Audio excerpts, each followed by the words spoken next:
그들이 예수를 끌고 갈 때에 시몬이라는 구레네 사람이 시골에서 오는 것을 붙들어 그에게 십자가를 지어 예수를 따르게 하더라.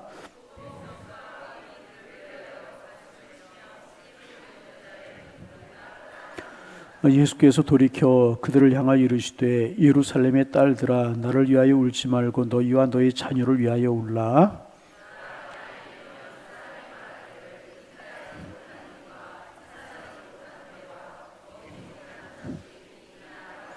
30절 31절 함께 보십니다. 그때에 사람들이 산들에 대하여 우리 위에 무너지라 하며 작은 산들에 대하여 우리를 덮으라 하리라. 푸른 나무에도 이같이 하거든 마른 나무에는 어떻게 되리요 하시리라. 아멘. 하나님 아버지, 우리의 마음이 늘 주께 가 있기를 원합니다. 주의 말씀이 우리의 마음에 굳게 박힌 모처럼 심어지게 하셔서 그 말씀이 우리의 삶을 주관하고 우리의 삶을 이끌어가게 하시사 주님과 동행하는 삶을 살아가는 저희들 되게 하시고 말씀을 통한 열매가 저희들에게 주렁주렁 맺혀져 주님 앞에 기쁨 믿으며 우리의 삶의 복이 될 수 있도록 인도하여 주옵소서. 수요일마다 누가복음을 묵상하면서 주님의 은혜를 나누고 주님의 발자취를 따라가고 있는데 오늘 주님의 행적이 우리에게 은혜가 되게 하시고 더 주님 가까이에 나아갈 수 있는 귀한 시간 될 수 있도록 축복하여 주옵소서. 우리의 마음이 주를 향하여 열려있게 하시고 성령을 통하여 옥토가 될 수 있도록 주께서 인도하여 주옵소서.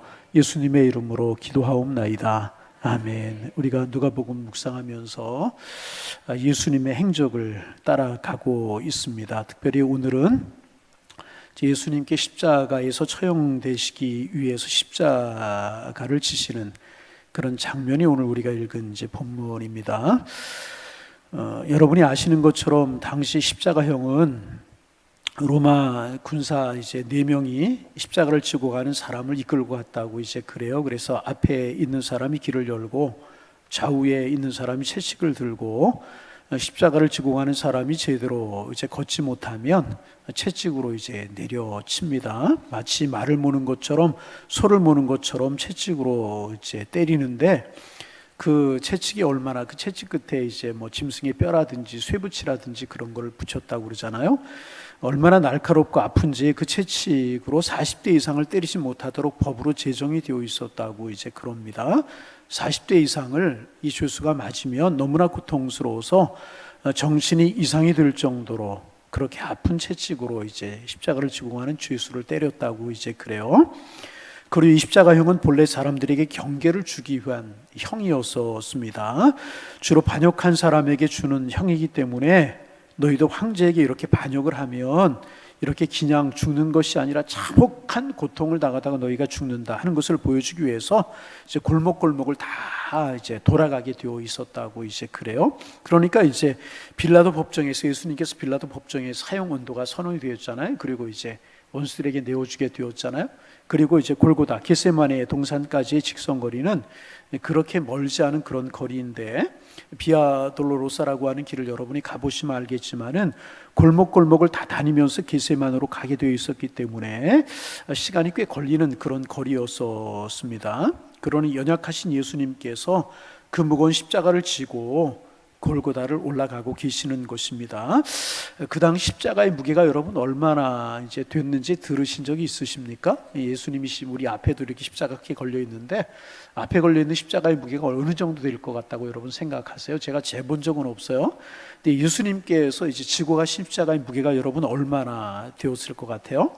학자들에 따라 조금 견해가 다르기는 하지만은 적게 보면은 90kg 정도, 90kg 정도에서 120kg 정도. 많이 보면 120kg 정도가 이제 되었다고 추정을 하는데 그것을 여러분 메고 가려니 얼마나 힘들었겠습니까? 예수님이 33살의 젊은 나이였지만 여러분 공생애를 살아가시는 동안에 제대로 따뜻한 음식 잡수기를 하셨습니까? 금식기도 하시기를 여러 번 하셨고 그렇잖아요? 늘 이것저것 다니셨고 체력이 뭐 그렇게 좋으시지 않으셨을 것 같아요. 예수님이 얼마나 힘드셨겠습니까? 그래서 예수님이 가다가 쓰러지고 또 가다가 쓰러지고 그러니까 로마 이제 군병들이 짜증이 났던 것 같아요. 군병들도 이제 빨리 끝내고 싶지 않았겠어요? 그래야 쉬기도 하고 자기들의 일을 해야 되지 않았겠습니까? 그래서 이제 구레네 사람 시몬이라고 하는 사람을 대신 십자가에 지게 한 것이 오늘 본문에 기록되고 있지 않습니까?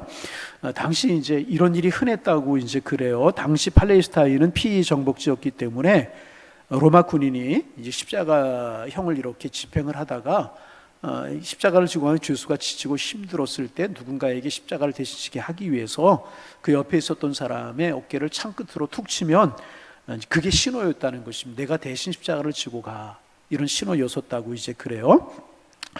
창 끝으로 어깨를 툭 치면 그 사람이 무조건 이제 그 대신 병사의 말을 듣고 대신 십자가를 졌어야 됐었다고 이제 그래요. 듣지 않고 십자가를 지지 않겠다고 하면 항명으로 여겨서 대역죄로 다스렸다고 이제 그래요.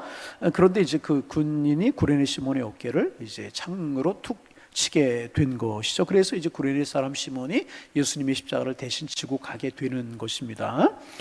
그러면 여러분 이제 좀 생각해 볼 필요가 있잖아요. 왜 시몬이 선택되었을까 이제 하는 질문입니다. 여러분 왜 시몬이 선택되었다고 생각을 하십니까? 몇 가지 이유가 있었을 것이라고 생각이 됩니다. 제일 첫 번째 이유는 뭐냐 하면 가까이에 있었기 때문에. 첫 번째 이유가 뭐라고요? 이 군병들이 둘러보니까 그 군병들과의 그 예수님과의 거리가 가까이에 시몬이 있었던 것입니다. 구레나라고 하는 지역은 오늘날 아프리카의 트리폴리를 말한다고 그러지 않습니까? 그러니까 이제 정확하게 어디인지 알 수 없지만 아프리카 북동부 지방에 있는 리비아 정도, 그쪽 어느 정도가 되는 그곳이라고 이제 그래요.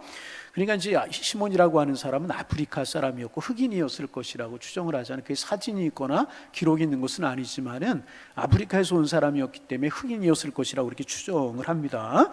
당시 기록에 보면 이제 시몬은 유대인의 피가 흐르고 있는 사람이었고, 그러나 이제 혼혈인이었을 것이라고 그렇게 이제 추정을 합니다. 일찍이 이제 유대인들이 디아스포라가 되어서 이제 많이 이곳저곳으로 흩어지지 않습니까? 그래서 이제 흩어지는 중에 아프리카로도 많이 흩어지게 되는데, 그 조상은 유대인이지만은 이렇게 혼혈이 되어서 이제 흑인이 되었던 그런 사람이 이제 구레네 시몬이라고 이제 보는 것이 대부분의 이제 정설입니다. 여러분 우리가 이제 그 흑인들을 보면 무슨 생각이 들어요? 꼬뭇한 이제 그런 생각이 들기도 하지만, 어떤 흑인들을 보면 굉장히 검은 그런 흑인들도 있잖아요. 근데 이제 우리 백인이나 황인종에 비해서 강인한 이미지가 흑인들에게 있는 건 사실인 거 이제 같아요. 실제로 흑인들이 운동을 잘하는 사람들이 많잖아요. 야구를 하거나 축구를 하거나 이제 뭐 육상을 하는 것도 보면 흑인들이 운동을 잘하는 그런 경우를 많이 볼 수 있어요. 근육이나 이제 신체의 조건들이 많이 발달된 그런 것들을 이제 우리가 볼 수가 있어요. 그 군병들이 이렇게 바라보다 보니까 가까이에 시몬이 있었고, 가까이에 또 시몬 말고도 여러 사람이 있었겠지만 시몬을 보니까 흑인이었고, 아마 이제 기골이 아주 다른 사람보다 다른 그런 이제 그런 것으로 이제 강한 그런 인상을 주었던 것 같아요. 그래서 이제 시몬이 선택되지 않았겠는가 하는 것이 일반적인 이제 견해입니다. 그래서 이 구레네 시몬은 얼떨결에 예수님의 십자가를 대신 지게 이제 되게 된 것입니다. 그런데 그는 당시에 경건한 유대인이었음이 틀림이 없었을 것이라고 학자들이 이렇게 추정을 합니다. 왜냐하면 이스라엘 백성들은 제 1년에 3차례에 걸쳐서 성전에 와서 하나님 앞에 제사를 드리게 되어 있었잖아요. 절기를 따라서. 근데 이제 3번 다 올라가서 절기를 지키는 경우는 많지 않았었고, 한 번 정도 오는 것이 사람들의 관습이었다고 이제 그래요. 그런데 이제 말씀드렸던 것처럼 구레네라고 하는 지역이 아프리카 트리폴리, 이제 아프리카의 북동부 지역에 있는 트리폴리의 어느 지역일 거라고 그렇게 말씀을 드렸잖아요. 그러니까 이제 아프리카 북동부 지역에서 이스라엘까지 거리는 상당히 긴 거리 아니겠습니까? 그 당시에는 이제 주로 이제 뭐 괜찮은 사람들은 말이나 나귀를 타고 다니는 그런 경우도 있었겠지만은 보통 사람들은 걸어서 다녀야 되는 거리였었기 때문에 아마 빠르면 2달, 3달 정도 거리를 걷지 않았을까. 그 왕복 6개월 정도가 되는 거리를 이제 다녀야 되는 것이었기 때문에 보통 사람 평생 한 번 올까 말까 하는, 우리로 말하면 이제 성지순례 정도 되는, 그러니까 이제 유대인들의 마음속에 예루살렘이 있었고 성전이 있었고, 그 성전에 가서 제사라고 예배를 하는 것이 그들의 소원이지 않았겠습니까? 이제 그러니까 이제 구레네 시몬은 아마도 평생을 모은 돈을 가지고 예루살렘에 한 번 온 것입니다. 마음을 먹고 또 마음을 먹고 시간을 내고 그래서 아마 이제 그 시몬의 아내와 함께 오지 않았겠는가 그렇게 추정을 하는데 한 번 이제 오게 된 것입니다. 그런데 우리말로 이제 좀 이렇게 속된 말로 표현하면 재수 없게 걸리게 되는 거예요. 누구에게? 로마의 군병들에게.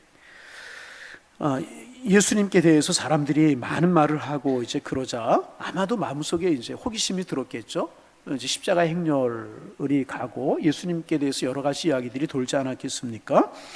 뭐 이제 그래서 이제 그 예수님이 십자가 행렬을 보려고 가까이 이제 왔던 것입니다. 그런데 다른 사람과 다르게 눈에 띄는 외모를 가졌고 흑인이니까 강인하게 보이니까 젊은이니까 로마의 군병들이 창으로 어깨를 툭 쳐서 내가 십자가를 대신 져라. 그래 십자가를 대신 지게 된 것입니다.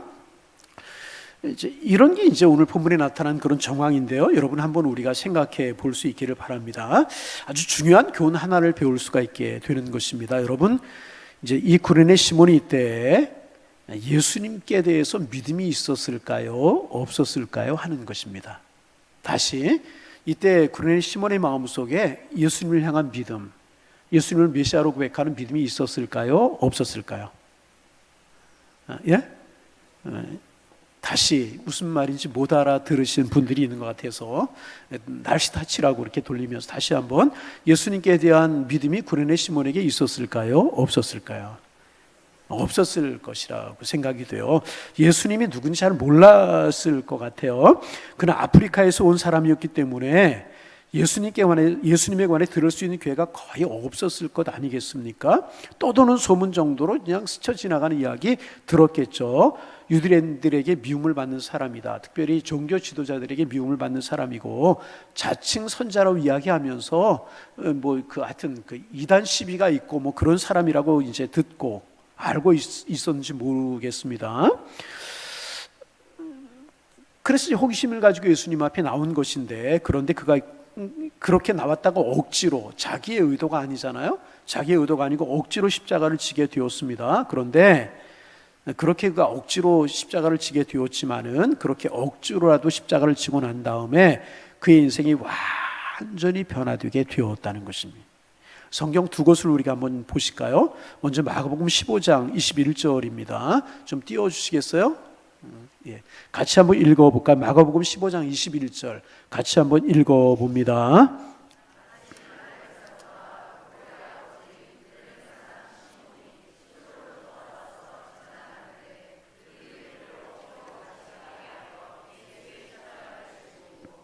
제가 여러분하고 템포를 놓쳤어요. 다시 한번 읽어볼까요?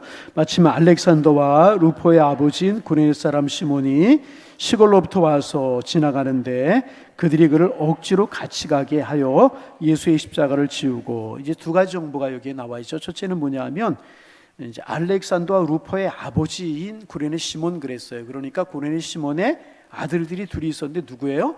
알렉산더와 루포라고 하는 아들들이 있었다는 정보를 주고, 또 하나는 뭐냐 하면 하반절에 보면 그들이 그를 억지로 같이 가게 하여 예수를 십자가에 지우고, 두 아들이 있었고 억지로 십자가를 지게 이제 되었다는 것입니다. 자, 성경 한 곳을 우리 더 한번 찾아봅니다. 로마서 16장 13절. 예. 자, 같이 한번 또 읽어볼까요? 16장 13, 로마서 16장 13절 같이 읽습니다. 주 안에서 택하심을 입은 루포와 그의 어머니. 루포가 누구예요? 앞에서 보았죠? 구레네 시몬의 아들이잖아요. 예, 택하심을 입은 루포와 그의 어머니가 누구예요? 시몬의 아내를 말하는 거잖아요. 그의 어머니는 곧 내 어머니라. 지금 로마서는 누가 쓰고 있는 거예요?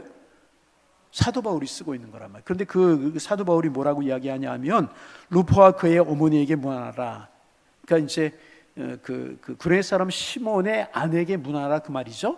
그러면서 루포의 어머니는 누구의 어머니라고요? 나의 어머니다. 사도 바울이 내 어머니라고 이야기할 정도인 것을 보면 그 시몬의 아내의 믿음이 얼마나 컸고 또 초대교회에서 어떤 위치에 있었던 것을 우리가 금방 알 수 있는 그런 대목이 아니겠습니까? 그래서 당시에 전해지는 기록에 의하면 구레네 시몬이 예수님의 십자가를 대신 지는 이 사건이 있은 후에 예수님을 따르는 제자가 되었다는 것입니다. 여러분 한번 생각해 보세요. 예수님의 십자가를 대신 졌어요. 평생 구레네 사람 시몬에게서 이 기억이 잊혀졌을까요? 잊혀지지 않았을까요? 평생 잊혀지지 않았을 것입니다. 여러분, 이 사건을 구레네 사람 시몬이 어떻게 잊을 수가 있었겠습니까? 이제 그 당시에 우리가 이제 십자가 형벌, 그러니까 로마가 지배하던 국가에 십자가 형벌이 많이 행해졌던 것으로 이렇게 이제 우리가 알고 있지만은, 사실 십자가형은 그렇게 흔하게 지어지는 형벌이 아니었다고 그래요. 너무나도 잔혹하기에 웬만한 죄를 져도 십자가의 형벌은 면할 수가 있었다고 그래요. 극악무도한 죄를 졌거나 이제 반역죄를 졌을 때 십자가 형벌을 주었기 때문에 당시 사람들이 평생 십자가에서 죽어가는 사람을 보는 것이 그렇게 흔치 않은, 평생 한번 볼까 말까 하는 그런 일이었다고 이제 그래요. 그런데 아프리카 살던 사람이 평생 한번 예루살렘에, 우리로 말하면 성지순례에 온 거예요. 예루살렘에 와서, 유대인이었기 때문에, 유대인의 피가 흐르고 있었기 때문에 예루살렘에 와서 성전 예배를 드리기 위해서 왔는데, 성지순례에 왔는데 그때 십자가 형을 보게 된 것이고, 그리고 그 십자가를 자기가 지고 갔으니 평생 그에게 이 십자가의 사건, 예수님의 십자가의 사건이 잊혀지겠습니까? 잊혀지지 않았을 거예요. 그래서 아마도 생각하지 않았겠습니까? 도대체 저 사람이 무슨 죄를 지었기에 십자가형을 당하는 것일까? 이런 생각하지 않았겠습니까?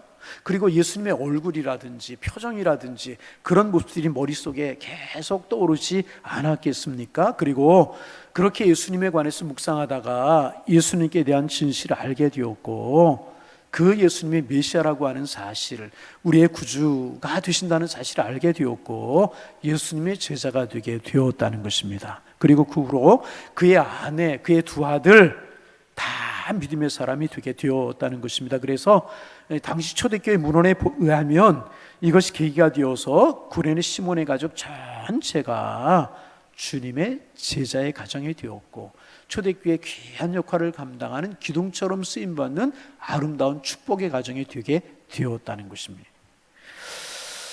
여러분, 이제 또 하나 묻습니다. 그렇다면 억지로 진 십자가가 저주일까요? 축복일까요? 바꿔서 이야기하면 구레네 사람 시몬이 억지로 십자가를 졌어요. 저주였을까요? 축복이었을까요? 축복이었다는 거예요.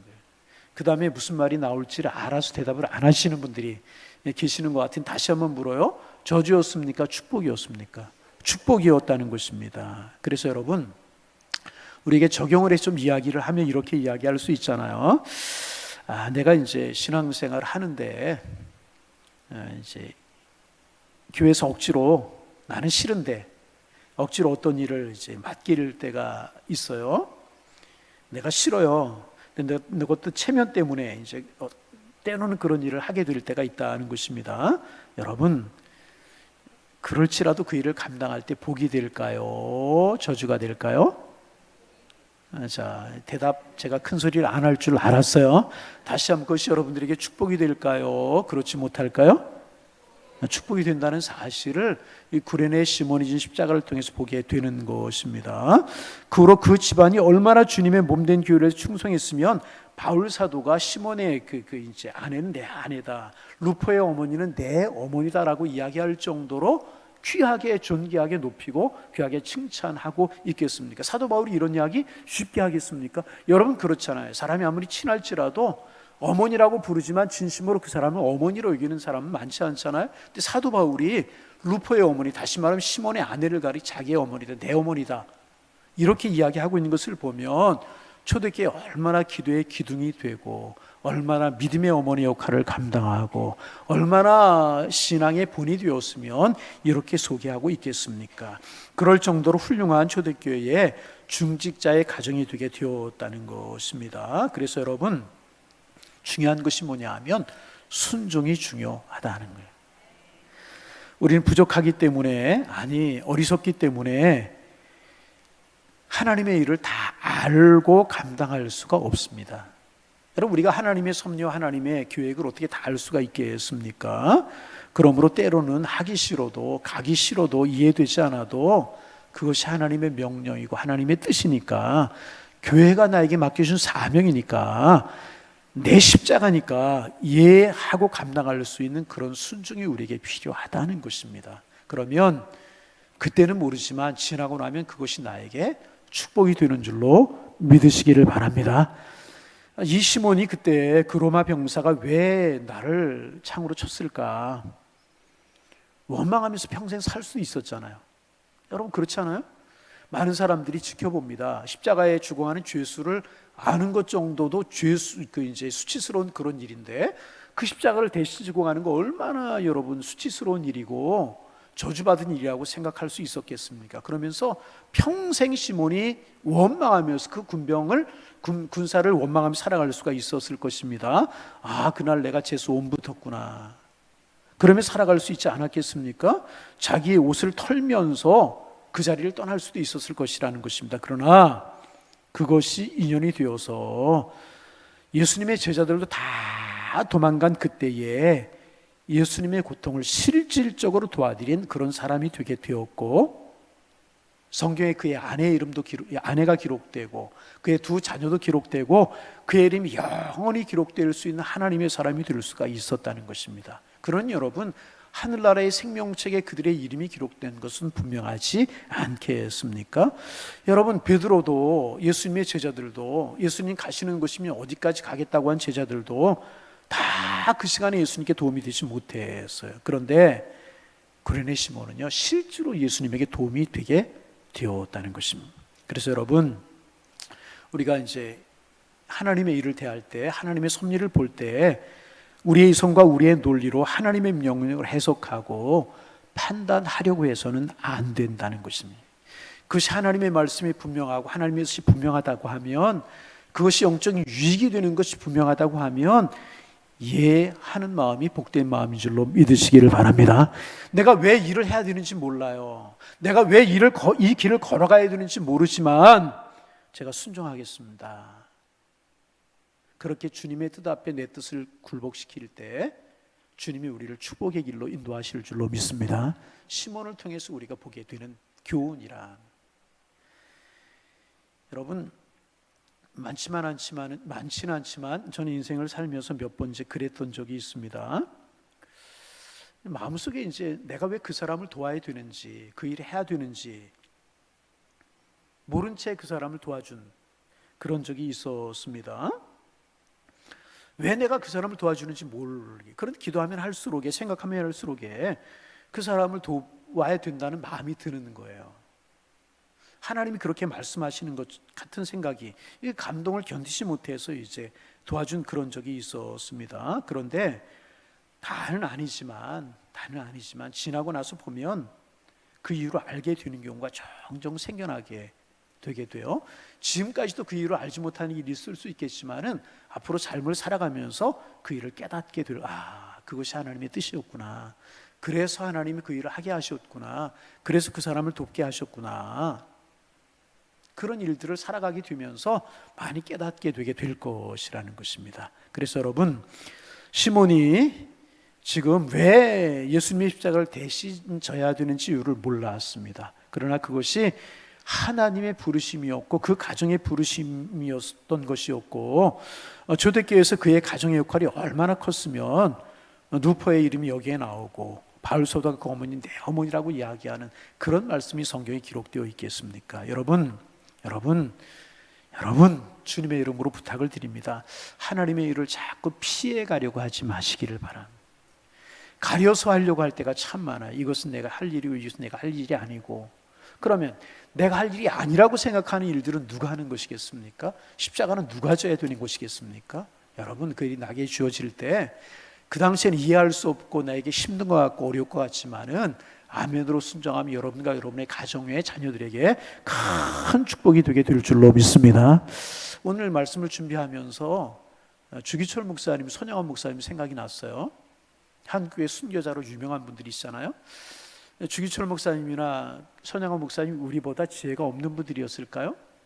조금 더 직접적으로 말씀을 드리면 우리보다 똑똑하지 못한 분들이셨을까요? 그래서 그렇게 순교의 길을 걸어가신 것일까요? 여러분, 절대로 그렇지 않아요. 절대로 그렇지 않아요. 똑똑하지 못하고 지혜가 없기 때문에 여러분 인간적으로 피하려면 얼마든지 피할 수 있는 길이었었잖아요. 몇 번씩이나 일제가 주기철 목사님 회유하잖아요. 한 번만 예수님 모른다고 이야기해라. 그렇게 회유하지 않습니까? 손양원 목사님이 그렇게 힘들고 어려운 길 얼마든지 피할 수 있는 것 아니었겠습니까? 그러나 그것이 주님의 뜻이라고 생각이 되고 주님의 명령이라고 받아들여지기에 그 길을 걸어갔을 때 한국교회 순교의 제물이 되어서 그 초석 위에 한국교회가 이만큼 설 수 있게 된 것이 아니겠습니까? 여러분, 주님의 뜻이 우리에게 주어질 때 순종할 수 있는 순종의 사람들 되실 수 있기를 주님의 이름으로 축원합니다. 그래서 순종이 제사보다 낫다고 하는 이유가 그래서 그런 거예요. 순종이 제사보다 나은 이유가 그래서 있는 것입니다. 여러분, 순종이라고 하는 것은요, 입으로 믿는 것이 아니고 그 삶으로 믿는 것이 순종이라는. 구레네 사람 시몬처럼 십자가를 지고 가는 이제 그런 이제 알고 지고 모르고 지고 갈지라도 이렇게 우리가 하나님의 뜻에 순종하고 길을 걸어가면 그때 당시는 모를지라도 예비하신 하나님이 축복으로 우리를 채우시고 우리 함께 하셔서 분명히 여러분들에게 하나님의 은혜가 임하게 될 줄로 믿습니다. 이게 신앙의 원리고 믿음의 원리인 것입니다. 우리는 구레네 사람 시몬에게서 이런 모습을 보게 되는 것입니다. 자, 우리 이제 그 다음 절 말씀을 좀 봅니다. 우리 그 다음 절 몇 절이죠?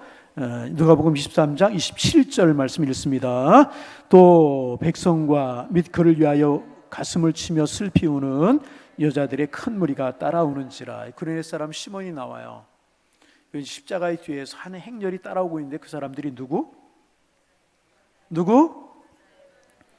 또 백성과 및 그를 위하여 어디를 치며? 가슴을 치며. 그를 위하여가 누구를 위하여라는 말이겠어요? 예수님을 위하여서 가슴을 치며 슬피 우는 여자의 큰 무리가 따라오는지라. 이제 그렇게 기록되고 있습니다. 이 말씀을 보면서 제일 먼저 마음속에 드는 생각이 뭐냐 하면 제자들은 어디 갔지? 그런 생각이 들었어요. 주님 가시는 곳이면 내가 어디까지 가고 내가 생명까지라 드리겠다라고 한 제자들은 어디 갔지? 그 제자들의 얼굴은 하나도 안 보이고 어떻게 여자들만 슬피 울면서 예수님의 뒤를 따를까? 하는 생각이 들었어요. 그러면서 또 하나의 생각이 뭐냐 하면 제자들보다 훨씬 낫다. 같이 한번 해보실까요? 제자들보다 훨씬 낫다. 시리 보면 왜 안 따라하는지 잘 모르겠는데 앉아있다고 등잔 밑이 절대로 어둡지 않아요. 다 같이 한번 따라합니다. 등잔 밑이 또 따라하라고 그러려고 보네. 제자들보다 훨씬 낫다. 제가 이렇게 따라하라고 하는 이유가 있거든요. 여러분 가만히 생각해 보세요. 제자들보다 훨씬 낫지 않아요? 여러분 쫓아오려면 베드로가 쫓아가야죠. 야고보가 쫓아가고 요한이 쫓아가야 되는 것 아니겠습니까? 아니 제자들 아니라면 예수님께 병고침을 받은 사람들, 은혜를 입은 사람들 있지 않습니까? 그들 다 어디 갔어요? 그리고 왜 여자들만 쫓아오는 것입니까? 여러분 이 당시에 여자들은요 아주 죄송한 이야기지만 사람 취급받지 못하던 그런 시대이지 않습니까? 이 당시에 2000년 전에 동양사회에서 여자는요 너무 그 지위가 낮은 사람들이 여자들이었습니다. 그런데 마지막 순간까지 예수님 곁에서 눈물을 흘리고 주님을 보면서 안타까워했던 사람들이 여자들이었다는 것입니다. 그래서 그런지 이제 또 말씀을 준비하면서 재미나는 생각이 들었어요. 어느 교회든지 남선교회보다 여선교회가 더 잘 돼. 이래서 그런 것 같아요. 이래서 여기서부터 시작이 되었던 것 같아요. 저 종로 5가에 가면 10몇 층 되는 큰 건물이 있어요. 우리 교회 여전도회관, 우리 교단에 여전도회관이 크게 있거든요. 종로 5가에 아주 요새 10몇 층짜리 여전도 회관이 있어요. 사무실 임대를 하고 뭐 거기 사무실로 쓰고 세미나도 하고 그런 건물이 있거든요. 남선교회 회관이 있나 그래서 봤더니 조그만 사무실 하나 빌려 쓰더라고요. 남선교회는 조그만 사무실 하나, 여전도회는 큰 건물을 이제 가지고 있어요. 뭐 무슨 이야기지만 여기서 시작이 된 것이 아닌가 이제 그런 생각을 하게 되는데, 제자들 다 남자들이었잖아요. 다 어디 가버리고 말았습니까? 주님이 자기들을 그렇게 사랑하시고 3년 동안 동사하고 동락하고 예수님과 함께 전도여행을 하고 기적을 행하시는 것을 보고 그렇게 사랑을 받았는데 제자들 다 어디 가버리고 말았네. 그런데 이 여인들은 눈물을 흘리면서 예수님의 뒤를 지금 따르고 있다는 것입니다. 여러분, 이 당시에는 드러내놓고 예수님의 제자라고 말할 수 있는 분위기가 아니었잖아요. 그래서 제자들 다 도망했잖아요.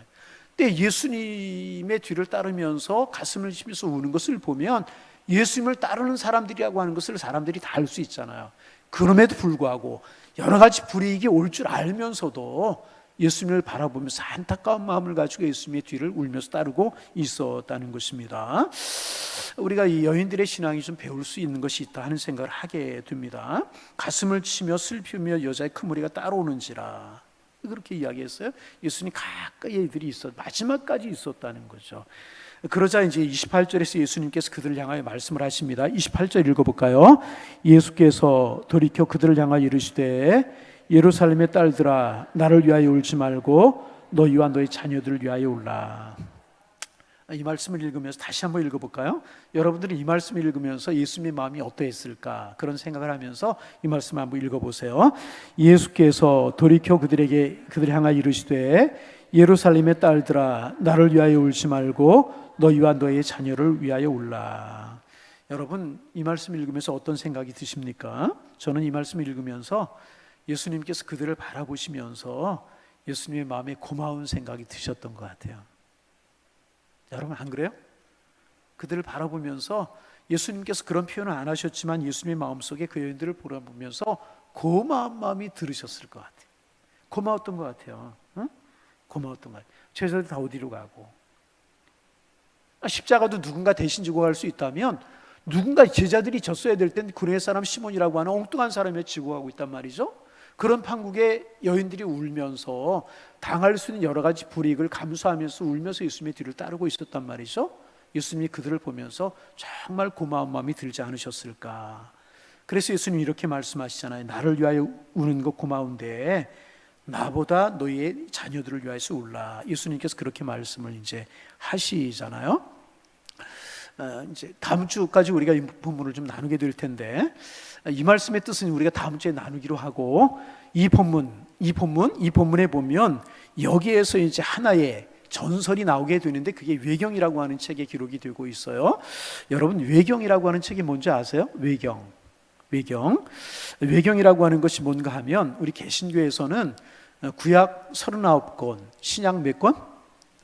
다시 구약 몇 권? 이제 정신을 차리고 따라오지 않으면 제가 순간적으로 이렇게 질문을 해요. 대답하지 못하는 분들은 생각의 여행을 떠나시는 분. 오늘 축구 없어요. 이제 축구 없으니까. 자, 우리는 이제 구약 성경 몇 권? 39권. 신약 성경 몇 권? 그래서 몇 권? 예? 또 이게 계산이 안 돼요? 66권을 우리가 하나님의 말씀이다 이렇게 받아들여 이것을 가리켜서 정경이다 그렇게 이야기를 해요. 뭐라고요? 제가 감기가 좀 들어서 목소리가 시원치 못해서 죄송한데, 그래도 여러분이 큰 소리로 하면 더 은혜가 될 거예요. 뭐라고 부른다고요? 정경이라고. 그런데 이제 그 정경 외에 또 다른 것을 캐톨릭을 보면 이 정경 외에 12권의 성경이라고 해가지고 그것을 성경에다 포함시켜요. 1977년도인가에 제가 정확하게 연도는 모르겠는데 천주교하고 우리 개신교 같이 성경을 번역한 성경이 있었어요. 여러분 보셨을 거예요. 공동 번역이라고 하는 성경이 있어요. 거기에 보면 12권의 책이 포함이 되어 있어요. 거기에 보면 마르코 복음이라든지 뭐 이런 것들이 들어있거든요. 그 12권을 가리켜서 뭐라고 이야기하냐면 외경이라고 그래요. 외경이라고. 뭐라고 그런다고요? 외경. 우리 개신교는 받아들이지 않는데 천주교는 받아들여요. 그런가 하면 위경이라고 하는 것이 있어요. 뭐라고요? 자, 정경, 외경, 유경을 제가 이야기하고 있어요. 우리는 몇 권을 정경으로 받아들인다고요? 66권. 그런데 그 외에 12권을 받아들인 천주교회는 뭘 가지고 있다고요? 외경을 가지고 있고, 위경이라고 하는 것은 천주교에서 받아들이지 않지만 이제 정교라든지 동방정교라든지 이런데 그 외에 기독교 이제 다른 종파에서 받아들이는 그런 이제 교단들이 있는데 거기에서 또 몇 권을 포함해 가지고 위경이라고 하는 것을 가지고 있는 그런 단체들도 있어요. 이렇게 해서 성경을 이제 정경, 그 다음에 외경, 위경 이렇게 나누는데 그 중에서 외경이라고 하는 책에 보면 어디? 외경, 그러니까 66권에 포함되지 않지만 12권의 천주교에서 받아들이는 그런 곳에 보면 이제 이 말씀에 대한 하나의 전설이 이제 나와 있습니다. 여러분 한번 들어보셨을지 모르겠어요. 베로니카라고 하는 여인 이야기 들어보셨어요? 이때 이제 여인들이 울며 슬피 예수님의 뒤를 따라오다가 예수님께 지치고 쓰러지시고 그러니까 이 베로니카가 자기의 수건을 꺼내서 예수님께 드렸다는 거예요. 그리고 예수님이 받아들이셔서 그 수건으로 얼굴을 닦으셨어요. 그리고 예수님께 돌려주셨어요. 그리고 나중에 베로니카가 보니까 그 수건에 예수님의 얼굴이 그대로 새겨져 있더라는 거예요. 천주교에서는 이것을 성흔이라고 그래요. 거룩한 흔적이라고 그래가지고 천주교에서는 이 거룩한 흔적 이력들을 굉장히 아마 소중, 그래서 이제 보관이 되어 있다고 그러는데 이것을 아마 마리아 위치에 놓고 막 그렇게 귀하게 여기지 않을까 그런 생각이 들어요.